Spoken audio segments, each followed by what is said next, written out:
सालार जिस वक्त मगरिब की नमाज पढ़कर आया तब तक इमामा फुरकान की बीवी के साथ खाने की मेज पर खाना लगा चुकी थी। फुरकान और सालार की अदम मौजूदगी में इस बार आमना इसरार करके उसके साथ काम करने लगी।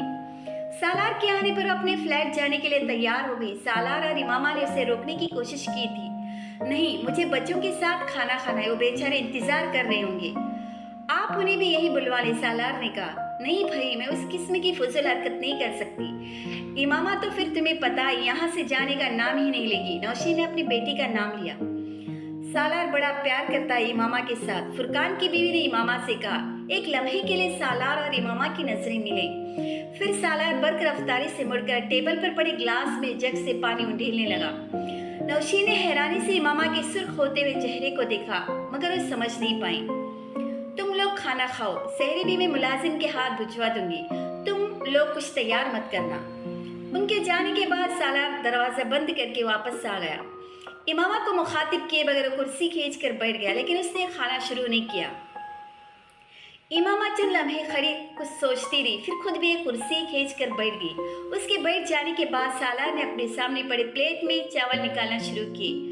कुछ चावल निकाल लेने के बाद उसने दाएं हाथ से चावलों का एक चम्मच मुंह में डाला। चंद लम्हों के लिए इमामा की नजर उसके दाएं हाथ से होते हुए उसके चेहरे पर गई। सालार उसकी तरफ मतवजा नहीं था, मगर वो जानता था कि वो क्या देख रही थी। खाना बहुत खामोशी से खाया गया। इमामा को उसकी खामोशी अब बुरी तरह चुभने लगी थी। आखिर वो उससे बात क्यों नहीं कर रहा था? क्या मुझे देखकर इतना शौक लगाया उसे, या फिर उसे अपनी भूख गायब होती महसूस हुई? उसे अपनी प्लेट में मौजूद खाना खत्म करना मुश्किल लगने लगा।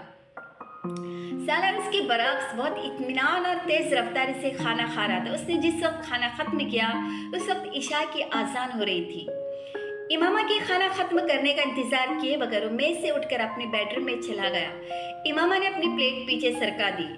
वो मेज पर पड़ी बर्तन समेटने लगी। जब उसने सालार को तब्दील शुदा लिबास में बरामद होते देखा, एक बार फिर उसे मुखातिब किए बगैर वो फ्लैट से निकल गया था। इमामा ने बचे हुए खाने को फ्रिज में रख दिया। बर्तनों को सिंक में रखने के बाद उसने मेज साफ किया, खुद भी नमाज पढ़ने चली गई। वो इशा की नमाज के बाद जिस वक्त वापस लौटा उस वक्त वो किचन में बर्तन धोने में मसरूफ थी। सालार अपने पास मौजूद चाबी से फ्लैट का दरवाजा खोलकर अंदर आ गया। सालार लॉन्च से गुजरते हुए रुक गया। किचन के दरवाजे की तरफ इमामा की पुश्त थी और वो सिंक के सामने खड़ी थी। उसका दुपट्टा लॉन्च के सोफे पर पड़ा हुआ था। सालार ने पहली बार उसे सईदा अम्मा के यहाँ कुछ घंटे पहले दुपट्टे के बगैर देखा था, और अब वो एक बार फिर उसे दुपट्टे के बगैर देख रहा था। 9 साल पहले वजू करते देखते उसे पहली बार इमामा को उस चादर के बगैर देखने की ख्वाहिश पैदा हुई थी जो ओढ़े रखती थी। 9 साल बाद उसकी ख्वाहिश पूरी हो गई थी। उसने 9 साल में कई बार उसे अपने घर में महसूस किया था, मगर आज जब उसे वहां देख रहा था तो वो दम बखुद था। उसके सियाह बाल ढीले ढाले अंदाज में जोड़े की शक्ल में लपेटे गए थे और सफेद स्वेटर की पुश्त पर एकदम बहुत नुमाया हो गए थे। निकाह नामे पर आमना मुबीन वल्द हाशिम मुबीन अहमद को अपनी बीवी के तौर पर तस्लीम करने का इकरार करते हुए उसके जहन में एक लम्हा के लिए भी कोई शक पैदा नहीं हुआ था। न ही हाशिम मुबीन अहमद के नाम ने उसे चौंकाया था। सईदा अम्मा की बेटी से शादी करा था। उसका नाम इमामा हाशिम भी होता तब भी उसके वहम गुमान में भी ये कभी नहीं आता कि वही इमामा थी, कोई और नहीं। और उसे सईदा अम्मा के सहन में खड़ा देखकर उसे एक लम्हा के लिए भी शबा नहीं रहा था कि उसका निकाह किससे हुआ था। तुम्हें पता है इमामा, 9 साल में कितने दिन, कितने घंटे, कितने मिनट होते हैं? खामोशी टूट गई थी। उसकी आवाज में जिस्म को चटका देने वाली ठंडक थी। इमामा ने होठ बेचते हुए नलका बंद कर दिया। वो उसके पीछे खड़ा था, इतना करीब कि वो अगर मुड़ने की कोशिश करती तो उसका कंधा जरूर उसके सीने से टकरा जाता। उसने मुड़ने की कोशिश नहीं की। वो अपनी गर्दन की पुश्त पर उसके सांस लेने की मध्यम आवाज सुन सकती थी। वो अब उसके जवाब का मुंतजर था। उसके पास जवाब नहीं था। सिंक के किनारों पर हाथ जमाए वो नलके से गिरते हुए चंद आखिरी कतरों को देखती रही। क्या इन सालों में एक बार भी तुमने मेरे बारे में सोचा, सालार के बारे में? उसके सवाल मुश्किल होते जा रहे तो एक बार फिर चुप रही। What is next to ecstasy? वो जवाब का इंतजार किए बगैर कह रहा था। तुमने कहा था पेन, तुमने ठीक कहा था। It was pain। वो एक लम्हा के लिए रुका। मैं यहाँ इस घर में हर जगह तुम्हें इतनी बार देख चुका हूँ कि अब तुम मेरे सामने हो तो मुझे एक ही नहीं आ रहा। इमामा ने सिंह के किनारों को और मजबूती से थाम लिया। हाथों की कपकपाहट को रोकने के लिए वो और कुछ नहीं कर सकती थी। मुझे लगता है मैं कोई ख्वाब देख रहा हूँ। आंखें खोलूंगा तो वो रुका। इमामा ने आंखें बंद कर ली। तो सब कुछ होगा, बस तुम नहीं होगी। आंखें बंद करूंगा तो। इमामा ने आंखें खोल दी। उसके गाल भीग रहे थे। तो भी उस ख्वाब में दोबारा नहीं जा पाऊंगा। तुम वहां भी नहीं होगी। मुझे तुम्हें हाथ लगाते डर लगता है। हाथ बढ़ाऊंगा तो सब कुछ तहलील हो जाएगा, जैसे पानी में नजर आने वाला अक्स। वो उसके इतने करीब था कि जरा झुकता तो उसके होंठ उसके बालों को छू जाते, मगर वो उसे छूना नहीं चाहता था। और तुम हो कौन इमामा? आमना? मेरा वहम या फिर कोई मौजज़ा? क्या मैं तुम्हें बताऊं कि मुझे तुमसे? वो कुछ कहते कहते रुक गया। इमामा की आंखों से निकलने वाला पानी उसके चेहरे को भिगोता उसकी ठोड़ी से टपक रहा था। वो क्यों रुका था वो नहीं जानती थी, मगर उसे जिंदगी में कभी खामोशी इतनी बुरी नहीं लगी थी जितनी इस वक्त लगी थी। वो बहुत देर खामोश रहा, इतनी देर कि उसे पलट कर देखने पर मजबूर हो गई। और तब उसे पता चला कि वो क्यों खामोश हो गया था। उसका चेहरा भी भीगा हुआ था। वो दोनों जिंदगी में पहली बार एक दूसरे को इतने करीब से देख रहे थे, इतने करीब कि एक दूसरे की आंखों में नजर आने वाले अपने अपने अक्स को भी देख सकते थे। फिर सालार ने नजरें चुराने की कोशिश की थी। वो अपने हाथ से अपने चेहरे को साफ कर रहा था। तुम मुझसे और मैं तुमसे क्या छुपाएंगे सालार? सब कुछ तो जानते हम एक दूसरे के बारे में। इमामा ने मध्यम आवाज में कहा। सालार ने हाथ रोककर सर उठाया। मैं कुछ नहीं छुपा रहा, मैं आंसुओं को साफ कर रहा हूँ ताकि तुम्हें अच्छी तरह देख सकूं। तुम फिर किसी धुन में लिपटी हुई नजर ना हो। वो उसके कान कीड़ों में लटकने वाले मोतियों को देख रहा था, जिन्हें उसने बहुत साल पहले भी देखा था। फर्क सिर्फ ये था कि आज वो बहुत करीब थे। एक बार उन मोतियों ने उसे बहुत रुलाया था। वो मोती आज भी रुला रहे थे, अपनी हर हलकोरे के साथ वहम से जंबिश से वहम बनते हुए। वो अपने कानों की लौ पर उसकी माहियत महसूस कर रही थी। मैंने कभी नहीं सोचा कि मैं कभी तुम्हारे इतने करीब खड़े होकर तुमसे बात करूंगी। वो मुस्कुराया, लेकिन नम आंखों के साथ। इमामा ने उसके दाएं गाल में चल लम्हों के लिए उभरने वाला गड़ा देखा। मुस्कुराते उसके सिर्फ एक गाल में डिंपल पड़ता था, दाएं गाल में। और 9 साल पहले इमामा को उस डिंपल से भी बड़ी झंझलाहट होती थी। 9 साल के बाद डिंपल ने पहली बार अजीब से अंदाज में उसे अपनी तरफ खींचा था। मैंने कभी नहीं सोचा था कि मैं कभी तुम्हारे कान में मौजूद ईयरिंग को हाथ लगाऊंगा। और तुम? वो अब उसके दाएं कान में हलकोरे लेते हुए मोती को अपनी उंगलियों की पोरों से रोक रहा था। और तुम मुझे एक थप्पड़ नहीं खींच मारोगी? इमामा ने बेचैनी से उसे देखा। सालार के चेहरे पर कोई मुस्कुराहट नहीं थी। अगले लम्हे वो गीले चेहरे के साथ बेख्तियार हंसी थी। उसका चेहरा सुर्ख हुआ था। तुम्हें अभी भी वो थप्पड़ याद है? वो एक रिफ्लेक्स एक्शन था और कुछ नहीं। इमामा ने हाथ की पुष्टि से अपने भीगी गालों को साफ किया। एक बार फिर मुस्कुराया। डिंपल एक बार फिर नमोदार हुआ। उसने बहुत आहिस्तगी से अपने दोनों हाथों में उसके हाथ थाम लिए। तुम जानना चाहते हो कि मैं इतने साल कहाँ रही, क्या करती रही, मेरे बारे में सब कुछ? वो नफी में सर हिलाते उसके दोनों हाथ अपने सीने पर रख रहा था। मैं कुछ जानना नहीं चाहता, कुछ भी नहीं। तुम्हारे लिए अब मेरे पास कोई और सवाल नहीं है। मेरे लिए यही काफी है कि तुम मेरे सामने खड़ी हो। मेरे सामने तो हो। मेरे जैसा आदमी किससे क्या तहकीक करेगा? इमामा के हाथ सालार के सीने पर उसके हाथों के नीचे दबे थे। पानी ने उसके हाथों को सर्द कर दिया था। वो जानती थी वो क्यों उसके हाथ अपने सीने पर रखे हुए था। लाशौरी तौर पर उसके हाथों की ठंडक खत्म करने की कोशिश कर रहा था, बिल्कुल उसी तरह जिस तरह कोई बड़ा किसी बच्चे के सर्द हाथों में हरारत पैदा करने की कोशिश करता है। उसके सीने पर हाथ रखे उस स्वेटर के नीचे से उसके दिल की धड़कन को महसूस कर सकती थी। वो बेतरतीब थी, तेज, पुरजोश, कुछ कहती हुई, कुछ कहने की कोशिश करती हुई। उसके सीने पर हाथ रखे उस वक्त उसके दिल तक पहुंची हुई थी। उसे शबा नहीं था। वो शख्स उससे मोहब्बत करता था। क्यों करता था? उसका जवाब सामने खड़ा हुआ शख्स भी नहीं दे सकता था। उसने इस शख्स से ये सवाल किया भी नहीं था। सालार की आंखें पुरसुकून अंदाज में बनते न भी होती, तभी उन आंखों को देखते अब उसे कोई उलझन नहीं हो रही थी। उन आंखों में जो कुछ 9 साल पहले था अब नहीं था, जो अब था वो 9 साल पहले नहीं था। हम क्या हैं? हमारी मोहब्बत ही क्या है? क्या चाहते हैं, क्या पाते? उसकी आंखों में एक बार फिर नमी उतरने लगी थी।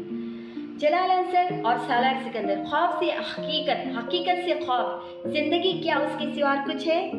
इमामा ने आहिस्तगी से अपने हाथ खींचे। सालार ने आंखें खोल दी। उसकी आंखों में एक सानी के लिए उभरने वाले तासुर को सिर्फ वही पहचान सकती थी।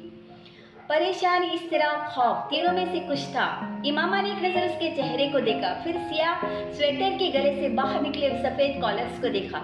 कुछ कहे बगैर बहुत नरमी के साथ उसकी गर्दन के गर्द बाजू हमायल करते हुए उसने सालार के सीने पर सर रख कर आंखें बंद कर ली। اس نے پہلی بار سالار کی کولون کی ہلکی سی مہک کو محسوس کیا۔ 9 سال پہلے بہت تیز قسم کے پرفیوم استعمال کرتا تھا۔ 9 سال بعد سالار بالکل صاف تھا، یوں جیسے اسے ایک ہی نہیں آیا ہو۔ چند لمحوں کے لیے اس نے بڑی نرمی کے ساتھ امامہ کے گرد بازو پھیلائے۔ یہ میرے لیے اعزاز ہے، امامہ نے اسے مدھم آواز میں کہتے سنا۔ وہ اس کی بند آنکھوں کو نرمی سے چوم رہا تھا۔ وہ سالار کے ساتھ خانہ کعبہ کے صحن میں بیٹھی ہوئی تھی۔ سالار اس کے دائیں جانب تھا۔ وہ وہاں ان کی آخری رات تھی۔ وہ پچھلے 15 دن سے وہاں تھے۔ کچھ دیر پہلے انہوں نے تہجد ادا کی تھی اور تہجد کے نوافل کے بعد وہاں سے چلے جایا کرتے تھے۔ آج نہیں گئے، آج وہیں بیٹھے رہے۔ ان کے اور خانہ کعبہ کے دروازے کے درمیان بہت لوگ تھے، بہت فاصلہ تھا۔ اس کے باوجود وہ دونوں جہاں بیٹھے تھے وہاں سے خانہ کعبہ کے دروازے کو بہت آسانی سے دیکھ سکتے تھے۔ وہاں بیٹھتے وقت ان دونوں کے ذہن میں ایک ہی خواب تھا۔ اس رات کو اب اپنی آنکھوں سے دیکھ رہے تھے۔ حرم پاک کے فرش پر اس جگہ گھٹنوں کے بل بیٹھے ہوئے سالار سورہ رحمان کی تلاوت کر رہا تھا۔ امامہ جان بوجھ کر اس کے برابر بیٹھنے کی بجائے بائیں جانب اس کے عقب میں بیٹھ گئی۔ سالار نے تلاوت کرتے ہوئے گردن موڑ کر اسے دیکھا، پھر اس کا ہاتھ پکڑ کر آہستگی سے اپنی برابر والی جگہ کی طرف اشارہ کیا۔ امامہ اٹھ کر اس کے برابر بیٹھ گئی۔ سالار نے اس کا ہاتھ چھوڑ دیا۔ وہ اب خانہ کعبہ کے دروازے پر نظر جمائے ہوئے تھا۔ امامہ بھی خانہ کعبہ کو دیکھنے لگی۔ وہ خانہ کعبہ کو دیکھتے ہوئے اس خوشالحان آواز کو سنتی رہی جو اس کے شوہر کی تھی، فَبِأَيِّ آلَاءِ رَبِّكُمَا تُكَذِّبَانِ، اور تم اپنے پروردگار کی کون کون سی نعمتوں کو جھٹلاؤ گے۔ 9 سال پہلے ہاشم ابی نے اس کے چہرے پر تھپڑ مارتے ہوئے کہا تھا، ساری دنیا کی ذلت اور رسوائی، بدنامی اور بھوک تمہارا مقدر بن جائے گی۔ انہوں نے اس کے چہرے پر ایک اور تھپڑ مارا۔ تمہارے جیسی لڑکیوں کو اللہ ذلیل و خوار کرتا ہے، کسی کو منہ دکھانے کے قابل نہیں چھوڑتا۔ امامہ کی آنکھیں نم ہو گئی۔ ایک وقت آئے گا جب تم دوبارہ ہماری طرف لوٹو گی، منت سماجت کرو گی، گڑ گڑاؤ گی، تب ہم تمہیں دھتکار دیں گے۔ تب تم چیخ چیخ کر اپنے منہ سے اپنے گناہ کی معافی مانگو گی، کہو گی کہ میں غلط تھی۔ امامہ اشک بار آنکھوں سے مسکرائی۔ میری خواہش ہے بابا، اس نے زیر لب کہا، کہ زندگی میں ایک بار میں آپ کے سامنے آئی ہوں اور آپ کو بتا دوں کہ دیکھ لیجئے میرے چہرے پر کوئی ذلت، کوئی رسوائی نہیں ہے۔ میرے اللہ اور میرے پیغمبر صلی اللہ علیہ وسلم نے میری حفاظت کی، مجھے دنیا کے لیے تماشا نہیں بنایا، نہ دنیا میں بنایا ہے، نہیں آخرت میں میں کسی رسوائی کا سامنا کروں گی۔ اور میں آج اگر یہاں موجود ہوں تو صرف اس لیے کیونکہ میں سیدھے راستے پر ہوں، اور یہاں بیٹھ کر میں ایک بار پھر اقرار کرتی ہوں کہ محمد صلی اللہ علیہ وسلم اللہ کے آخری رسول ہیں۔ ان کے بعد کوئی پیغمبر آیا ہے، نہیں کبھی آئے گا۔ میں اقرار کرتی ہوں کہ وہی پیر کامل ہیں۔ میں اقرار کرتی ہوں کہ ان سے کامل ترین انسان دوسرا کوئی نہیں، ان کی نسل میں بھی کوئی ان کے برابر آیا ہے، نہیں کبھی آئے گا۔ اور میں اللہ سے دعا کرتی ہوں کہ مجھے آنے والی زندگی میں بھی کبھی اپنے ساتھ شرک کروائے، نہیں مجھے آخری پیغمبر صلی اللہ علیہ وسلم کے برابر کسی کو لاڑ کھڑے کرنے کی جرات ہو۔ میں دعا کرتی ہوں کہ اللہ زندگی بھر مجھے سیدھے راستے پر رکھے۔ بے شک میں اس کی کسی نعمت کو نہیں جھٹلا سکتی۔ سالار نے سورہ رحمان کی تلاوت ختم کر لی تھی۔ وہ چند لمحوں کے لیے رکا، پھر سجدے میں چلا گیا۔ سجدے سے اٹھنے کے بعد وہ کھڑا ہوتے ہوئے رک گیا۔ امامہ آنکھیں بند کی دونوں ہاتھ پھیلائے دعا کر رہی تھی۔ اس کی دعا ختم ہونے کے انتظار میں بیٹھ گیا۔ امامہ نے دعا ختم کی۔ سالار نے اٹھنا چاہا، وہ اٹھ نہیں سکا۔ امامہ نے بہت نرمی کے ساتھ اس کا دایاں ہاتھ پکڑ لیا۔ وہ حیرت سے اسے دیکھنے لگا۔ یہ جو لوگ کہتے ہیں نا کہ جس سے محبت ہوئی وہ نہیں ملا، ایسا پتہ ہے کیوں ہوتا ہے؟ رات کے اس پچھلے پہر نرمی سے اس کا ہاتھ تھامے وہ بھیگی آنکھوں اور مسکراتے چہرے کے ساتھ کہہ رہی تھی، محبت میں صدق نہ ہو تو محبت نہیں ملتی۔ 9 سال پہلے میں نے جب جلال سے محبت کی تھی، پورے صدق کے ساتھ کی۔ دعائیں، وظیفے، منتیں کیا تھا جو میں نے نہیں کر چھوڑا، مگر وہ مجھے نہیں ملا۔ وہ گھٹنوں کے بل بیٹھی ہوئی تھی۔ سالار کا ہاتھ اس کے ہاتھ کی نرم گرفت میں اس کے گھٹنے پر دھرا تھا۔ پتہ ہے کیوں؟ کیونکہ اس وقت تم بھی مجھ سے محبت کرنے لگی تھی، اور تمہاری محبت میں میری محبت سے زیادہ صدق تھا۔ سالار نے اپنے ہاتھ کو دیکھا۔ اس کی تھوڑی سے ٹپکنے والے آنسو اب اس کے ہاتھ پر گر رہے تھے۔ سالار نے دوبارہ امامہ کے چہرے کی طرف دیکھا۔ مجھے اب لگتا ہے کہ اللہ نے مجھے بہت پیار سے بنایا تھا۔ وہ مجھے کسی ایسے شخص کو سونپنے پر تیار نہیں تھا جو میری ناقدری کرتا، مجھے ضائع کرتا، اور جلال وہ میرے ساتھ یہی سب کچھ کرتا۔ وہ میری قدر کبھی نہ کرتا۔ 9 سال میں اللہ نے مجھے ہر حقیقت بتا دی، ہر شخص کا اندر اور باہر دکھا دیا۔ پھر اس نے مجھے سالار سکندر کو سونپا، کیونکہ وہ جانتا تھا کہ تم وہ شخص ہو جس کی محبت میں صدق ہے۔ تمہارے علاوہ اور کون تھا جو مجھے یہاں لے کر آتا؟ تم نے ٹھیک کہا تھا، تم نے مجھ سے پاک محبت کی تھی۔ وہ بے حس و حرکت اسے دیکھ رہا تھا، وہ اب اس کے ہاتھ کو نرمی سے چومتے ہوئے باری باری اپنی آنکھوں سے لگا رہی تھی۔ مجھے تم سے کتنی محبت ہوگی میں نہیں جانتی، دل پر میرا اختیار نہیں ہے، مگر میں جتنی زندگی تمہارے ساتھ گزاروں گی تمہاری وفادار اور فرمان بردار ہوں گی۔ یہ میرے اختیار میں زندگی کے ہر مشکل مرحلے، ہر آزمائش میں تمہارے ساتھ رہوں گی۔ میں اچھے دنوں میں تمہاری زندگی میں آئی ہوں، میں برے دنوں میں بھی تمہیں اکیلا نہیں چھوڑوں گی۔ اس نے جتنی نرمی سے اس کا ہاتھ تھاما تھا اسی نرمی سے چھوڑ دیا۔ وہ اب سر جھکائے دونوں ہاتھوں سے اپنے چہرے کو صاف کر رہی تھی۔ سالار کچھ کہے بغیر اٹھ کر کھڑا ہو گیا۔ وہ خانہ کعبہ کے دروازے کو دیکھ رہا تھا۔ بلا شبہ اسے زمین پر اتاری جانے والی صالحہ اور بہترین عورتوں میں سے ایک بخش دی گئی تھی، وہ عورت جس کے لیے 9 سال اس نے ہر وقت اور ہر جگہ دعا کی تھی۔ کیا سالار سکندر کے لیے نعمتوں کی کوئی حد رہ گئی تھی؟ اور اب جب وہ عورت اس کے ساتھ تھی تو اسے احساس ہو رہا تھا کہ وہ کیسی بھاری ذمہ داری اپنے لیے لے بیٹھا تھا۔ اسے اس عورت کا کفیل بنا دیا گیا تھا جو نیکی اور پارسائی میں اس سے کہیں آگے تھی۔ امامہ اٹھ کھڑی ہوئی، سالار نے کچھ کہے بغیر اس کا ہاتھ تھام کر وہاں سے جانے کے لیے قدم بڑھا دی۔ اسے اس عورت کی حفاظت سونپ دی گئی تھی جس نے اپنے اختیار کی زندگی کو اس کی طرح کسی آلائش اور غلاظت میں نہیں ڈبویا، جس نے اپنی تمام جسمانی اور جذباتی کمزوریوں کے باوجود اپنی روح اور جسم کو اس کی طرف نفس کی بھیٹ نہیں چڑھایا۔ اس کا ہاتھ تھامے قدم بڑھاتے اسے زندگی میں پہلی بار پارسائی اور تقویٰ کا مطلب سمجھ میں آ رہا تھا۔ وہ اس سے چند قدم پیچھے تھی، وہ حرم پاک میں بیٹھے اور چلتے لوگوں کی قطاروں کے درمیان سے گزر رہے تھے۔ وہ اپنی پوری زندگی کو جیسے فلم کی کسی اسکرین پر چلتا دیکھ رہا تھا اور اسے بے تحاشا خوف محسوس ہو رہا تھا۔ گناہوں کی ایک لمبی فہرست کے باوجود اس نے صرف اللہ کا کرم دیکھا تھا، اور اس کے باوجود اس وقت کوئی اس سے زیادہ اللہ کی غضب سے خوف نہیں کھا رہا تھا۔ وہ شخص جس کا IQ لیول 150 تھا اور جو فوٹوگرافک میموری رکھتا تھا، 9 سال میں جان گیا تھا کہ ان دونوں چیزوں کے ساتھ بھی زندگی کے بہت سارے مقامات پر انسان کسی اندھے کی طرح ٹھوکر کھا کر گر سکتا تھا۔ وہ بھی گرا تھا بہت بار، بہت مقامات پر۔ تب اس کا IQ لیول اس کے کام آیا تھا، نہ اس کی فوٹوگرافک میموری۔